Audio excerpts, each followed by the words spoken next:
দিনদায় আহিল আগ পাছ চিনাই আৰু পিছৰ বুলিল কহিলা কাকুতি কাংক অনেক কাৰুণে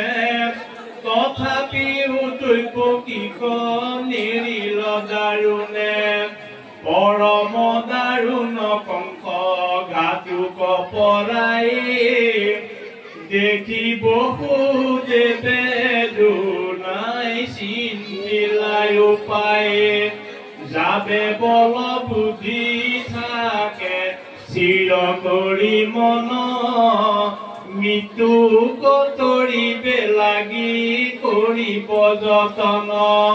পুত্ৰ কয়ৰ পিবু বুলি কংস নিপতিক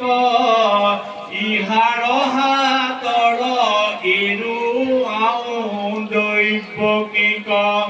কিবা দৈৱকীৰ গৰ্ভে